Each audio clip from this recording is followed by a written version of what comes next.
สบายดีเนาะค่อยกับพบกับค่อยหมู่คนดีคนเดิมกับจานเวียงคือเก่าเส้นเคยเนาะสบายดีเด้อสบายดีเนาะวันนี้เราจะมารีวิวบนโซเพื่อสยามบุรีสำหรับใครที่สนใจอยากมาเลยเนาะมาเที่ยวมาชมเลยนะบรรยากาศก็ดีได้อันนี้จะเป็นฟากในยาวมันจะเป็นฟากวันพงเนาะเราจะมารีวิวเพื่อว่ามีเล่มใดเข้ามาช่วงมาเนี่ยได้เนาะพิเศษเนาะบรรยากาศโอ้งามมากครับมาอุดหนุนห้านข่อยด้วย นี่ก็คือบรรยากาศตามต้องฝากหางแล้ว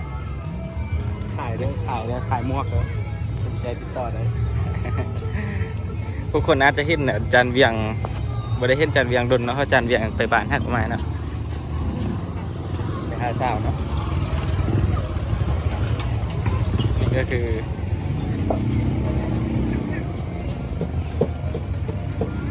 การ์ดดีได้ทุกคน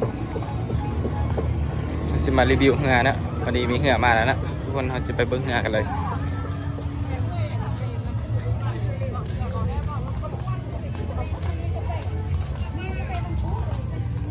แต่คลิปนี้มีคนเบิ้งไลน์ไปเขาไปสัมภาษณ์สาวอยู่บนโซเชียล ซื้อกันแล้วเนี่ยซ่องก่อนค่ายจ๊อกก็ได้เอาซ่องอันนี้ก็คือเหือเนาะเหือบันใหญ่ครับผสมงานแจ้งขั้นเหือสยามบุรีเนาะประมาณนี้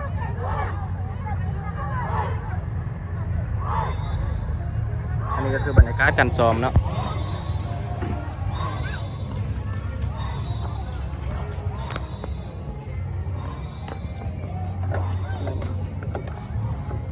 เนี่ยนี่ก็แล้วมึงข่าวอ่ะ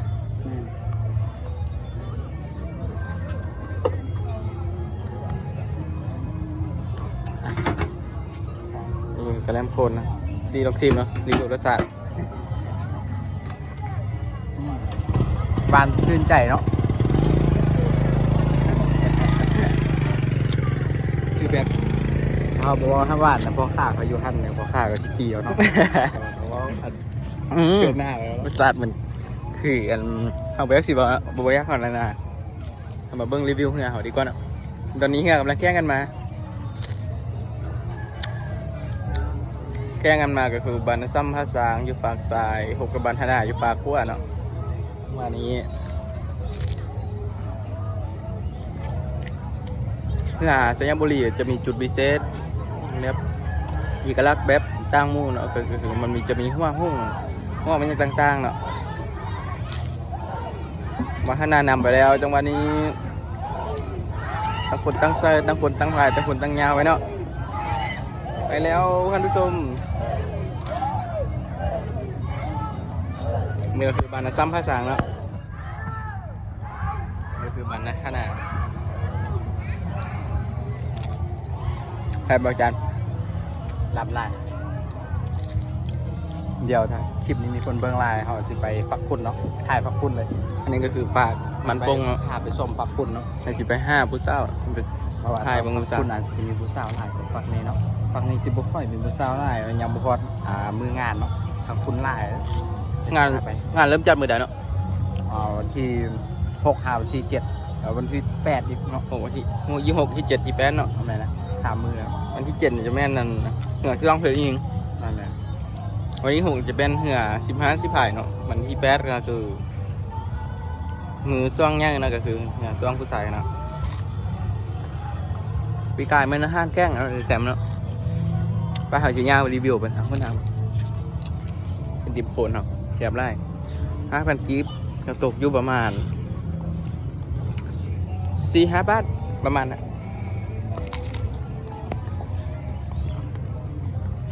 เรากินมีหลากหลายนี่คือบรรยากาศซ้อมตอนนี้วันที่นี่ก่อนที่4เนาะ3ปี4เพื่อมืออื่นเนาะ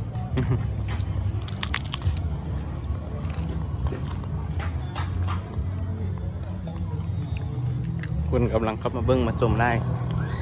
บรรยากาศการซ้อมเหือแข่งสยามบุรีถ้ามีโอกาสทางบ้านที่เขาจะได้ขึ้นเหือเนาะเบิ้งเขาชี้ย่างขึ้นไปเหิงนะเพื่อไปรีวิวเหือทุกคนเบิ้งคลิปนี้เขาชิบตัดเลยเนาะเอาขานตัดเนาะ สิบเอาอีกทีเด้อ ตัวว่าล่ะคือขายหมวกสำหรับใครสนใจทักขายได้เนาะหมวกราคาส่งเนาะ ราคาสูง บ่ขายราคานั้นเนาะเพราะว่ายานักขายบ่ออกขายราคาส่งแล้วเนาะ มันอยากมีไหมอันนี้จะแจ้งดีก่อนอยู่ฝั่งนี้ไหมไปนำไปกินบรรยากาศร้อนไล่ประมาณความ14-35 องศาแล้ว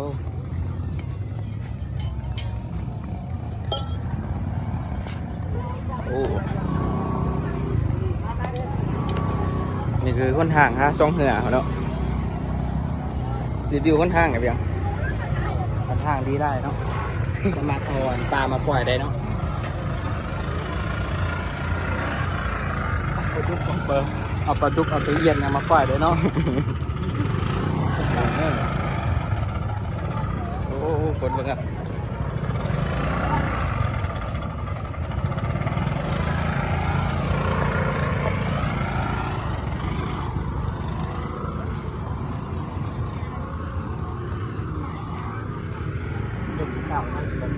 ตอนนี้เรากำลังเฮ็ดอุตสาหเนาะอาจิบให้รีวิวอุตสาห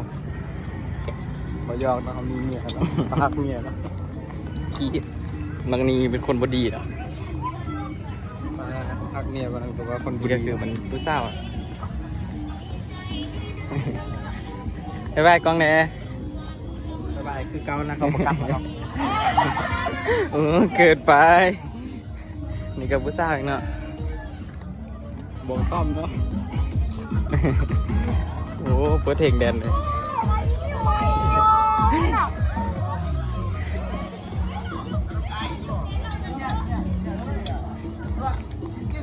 เขาหูจักเขาเลยเนาะเขามีซื้อเสียง เขาเดินนอนแล้วเขาก็ย่างเลย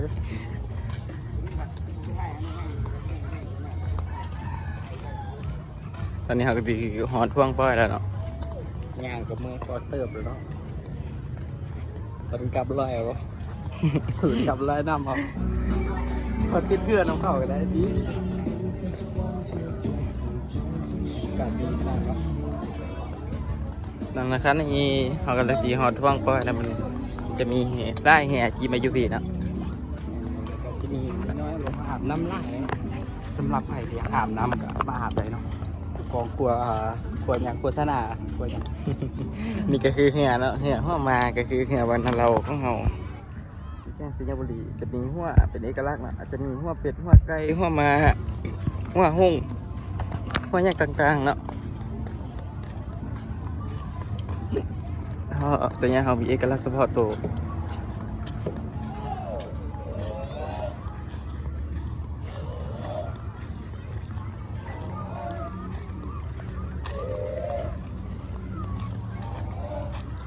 บรรยากาศที่ว่าดีได้แมันบอกสั้นไหม ที่ลอยจะเสียดายฮอนแล้วนึง 3.4 องศา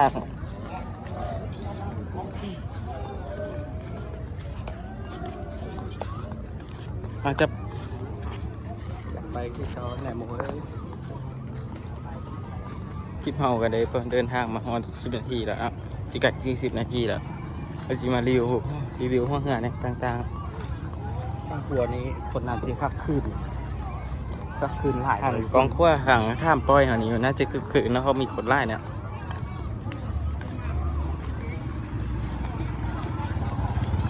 คลิปนี้ฝากถึงตาโบเลยเด้อ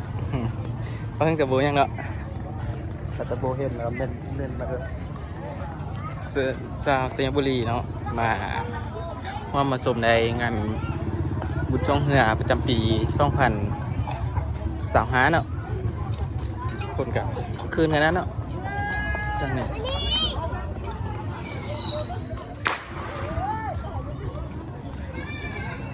งานจัดขึ้นแม่นบันดอกกันซ่าวรณาเนาะปี2025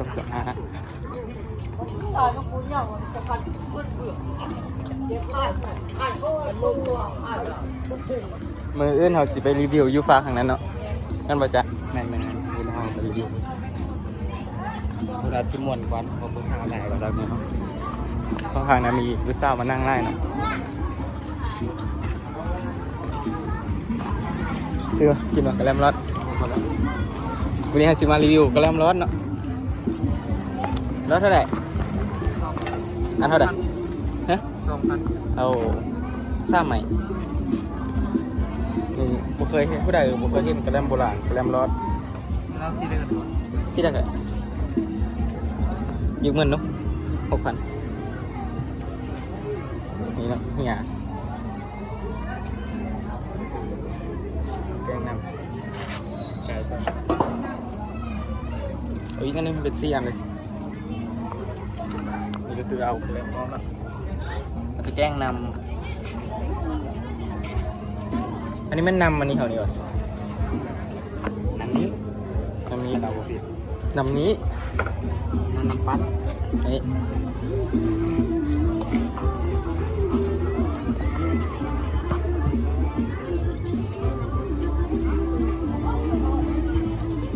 สบายจานไหมยัง การหมดเลย แซงอันจะย้อนนิดนึงเนาะเพราะเขาบ่ได้เอากองย่างมาลองดูยัง เอาเสียบ เอาสีกันนึง เสียบ เอานมน้ำนมนี่บ่ได้เอา แข็ง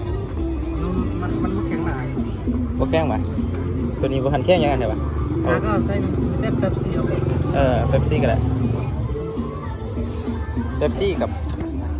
อันจานเบียงรีวิวบ้างเนาะไม่ใช่รสจัดแซ่บกับเป๊ปซี่อยู่แม่นน่ะให้เอาเงินนะเข้าไหมแสดงรสจัดแซ่บหลายเอาจับวันนี้คือซีรีวิว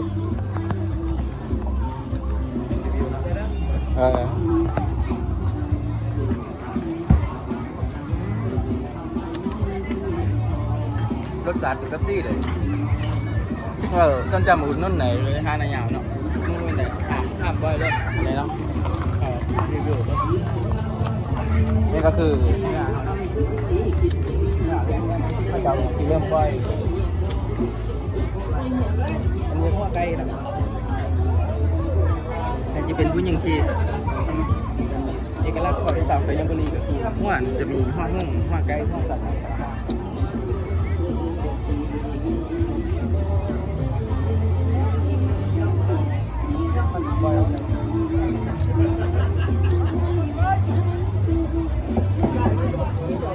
เกี่ยมแล้วเนาะเกี่ยมเสร็จเลยเกลือแล้วแ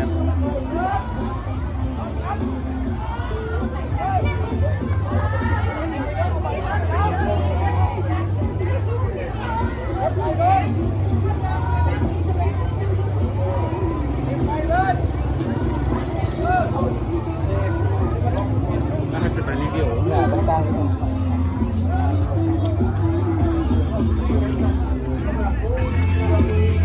เขาดวงดีเขา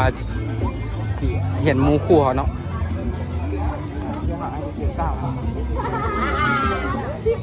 สำหรับใครมากอะระวังน้ำเด้อย่านเขาปล่อยจระเข้ที่มารีวิว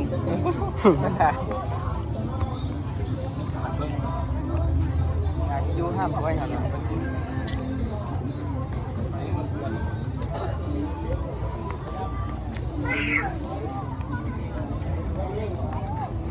นี่ละกองขั้วนะภาพกองกองขั้วบรรยากาศคือคืนไหล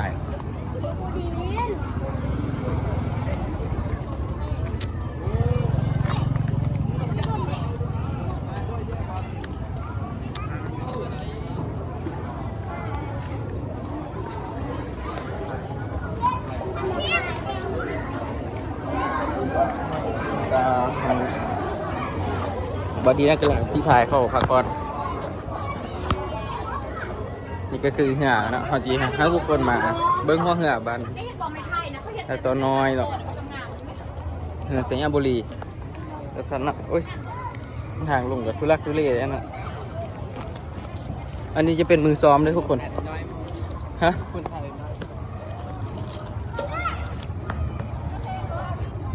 อันนี้เล็กน้อย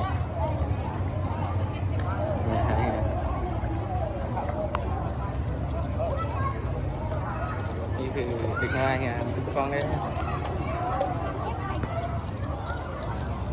สดาจาน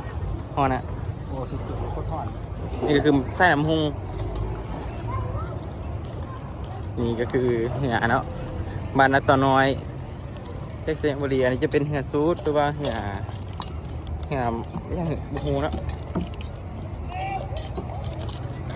นี่คือหัวหมาเขาเนาะ